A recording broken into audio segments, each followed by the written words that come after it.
Hey gang, I want to talk today about how to move your life forward. We've been in this for a couple of months now. It is time to take steps forward if you're not doing it.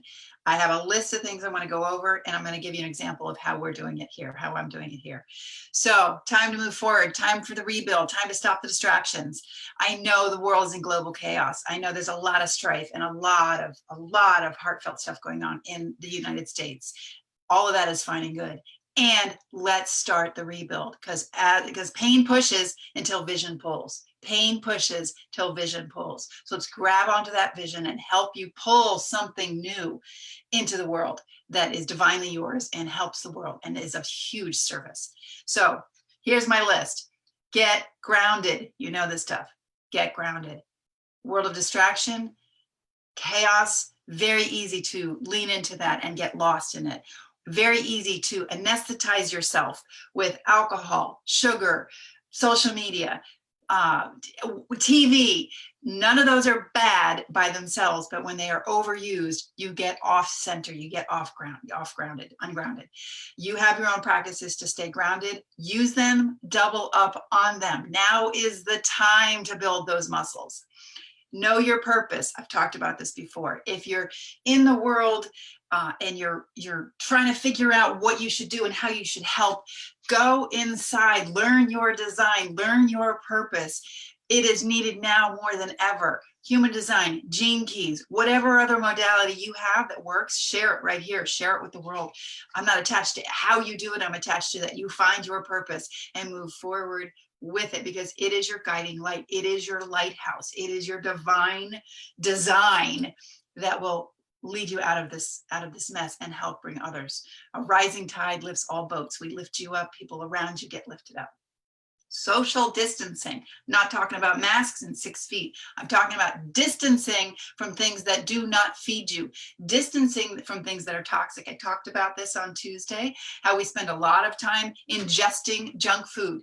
And I want you to check in with your body and decide, does this actually raise my vibration? Does it actually unleash more of my divine self? Or does it bring me down, tamp me down, and exert some discipline? We are on a Facebook diet, a social media diet over here, except for this group. This is the only place that I am going to play is in this group. And that's my next tip, is attract the right people and attract the right conversations. How many of your conversations are about the future and what you want to see happening and what you want to birth into the world versus what's wrong? I know there's a lot of stuff that's wrong. I have people telling me, Linda, we need to focus on what's wrong. No, I don't need to focus on what's wrong. I need to focus on what I see as a better future for people. There's plenty of people out there who are going to focus on what's wrong. Where attention goes, energy flows. What you focus on increases. I am not personally going to focus on what's wrong. I'm going to focus on how I want it to be better and what could be right and what's good about people, and bring that out into the light. That is my own divine purpose. You have yours. And I just suggest that you do some social distancing of things that are not focusing on the light. I'm passionate about this. We don't need more dark. Whew. Release what doesn't serve you. This is a time of immense release. And I don't just mean emotional release. I'm talking about stories, patterns, behaviors, beliefs, ways of being, expectations of the world, what you want the world to be like for you, just your entire construct, my entire construct of how I lived, what I was brought up with. I have to reassess, and 95% of it I have to let go, because 95% of it is old, stale, dusty, crusty, not up for the task of ushering in a great new next chapter in my life. And I'm going to guess that yours is as well. Listen, I have been working with this most divine group of women over the 5 months out of a 6-month process. And we took 5 months, ask them, they've been banging and clanging, going, can we please start creating? It's like, no, we have to go through 5 months of letting go, of realizing where you are and who you are and how you're trapped. And are you trapped in a mob mentality? And are you trapped in indoctrinated beliefs that you've been brought up in? Are you trapped in just really bad habits? And we spent all this time just decluttering, because you can't create a new, you have to have a blank canvas. You can't create on junk. Had to find the right appropriate word. You can't create on junk. So, and just today we got to start our paint. You know, we got to like blank canvas it, and they're so excited and they're so beautiful and they're so ready, because you can't create when you've got a house of cards or a house of crap underneath you. Okay, so that's one, is release, release, release. And if you need help releasing, there are places to look. So I want to give you an example. I'll end this with an example of my own business and my own work in the world, and how I am constantly at these inflection points, constantly. Like, I practice what I preach. There's no question about that. So launching is a big thing in my business, and half of our business is virtual and online, and we run virtual programs, and I've been doing this for 10 years, and I'm pretty steeply schooled in how to launch landing pages, email sequences, shopping carts, the whole 9 yards. And I don't know if most of you know this, but 10 years ago, there was none of that. There was no Zoom, there was no video conferencing. It was just all by phone. So I have seen and studied and paid a lot of money to know the exact way you should launch online. And there's so much that I want to get out into the world with where we are and what we do, that what I realized is I'm a little paralyzed, because I know the launch structure and I know where I am, and they don't match. They really don't match. So this is why most people haven't seen me do a launch in a long time, because I can't use the old when I have the new. And it's a bit of a conundrum, but at least I know it's a conundrum. At least I know, like, I can't fit a round peg in a square hole anymore. It's just not going to work. So I have to find a new way to launch so that our work can get out into the world. And we're playing with some creative ideas, which, you know, we'll just experiment, because that's just usually how I do things. But I want you to catch yourself when you're trying to use an old model in a brand new world scenario.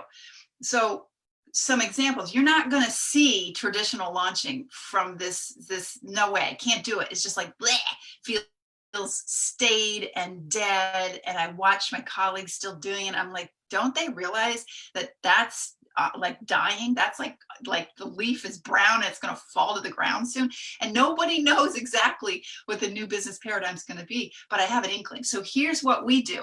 And listen, I'm a recovering business coach, so the fact that I'm going to say this next makes me go, God, I'm out of my mind, but I know this is true. It is called the business model of surrender, the business model of tuning in, the business model of intuition, the business model of listening, the business model not of experts, but of your own inner guidance system. That's the business model. I know it sounds nuts, and I also know it works, because every time I follow it, I get the results that I know are here to be mine. Every time I get in my head and I try and follow a script and do it the way I'm told by some expert, it's disastrous. So if you're doing things in your business, your life that feel hard, stop. It's not meant to feel hard anymore. It's meant to feel in flow and serendipitous and attractive and all of those things you've heard about for years, law of attraction, things like that. That is the new paradigm for your life and for your business. But you have to release the old crap that we've been taught and filled up in our heads and make space. So many people don't have space for this new to come through. So I'm going to repeat these steps. Stay grounded, know your purpose, social distance from things that are toxic, attract people who are having the conversations you want to be having, release. Most of what you want is a factor of how much you can release and let go of. And stop trying to use old models and old ways of being, and follow your surrender, your flow, your divine right action, your still small voice. Trust that. And then after that comes through, if you want to test it out with people or get some insights, or, you know, or use your head, you know, I've quoted before, Steve Jobs says, follow your heart, and check in with your head, or vice versa. So you need both. I'm not saying like just follow your heart, but this is a heart-centered time. This is what's being called for. Surrender, divine guidance, higher intuition, universal intelligence. Tap into that, folks. Trust that. Don't trust the headlines. Truth is in your knowing. Truth is not some political thing. Okay, so I think you got my message today. I think I'll stop there. Let me know if you have other strategies that help you start the rebuild. Those sound very simple, but they're not necessarily easy to follow, but they are very, very simple. So good luck with it. Let me know how it goes. Ciao for now.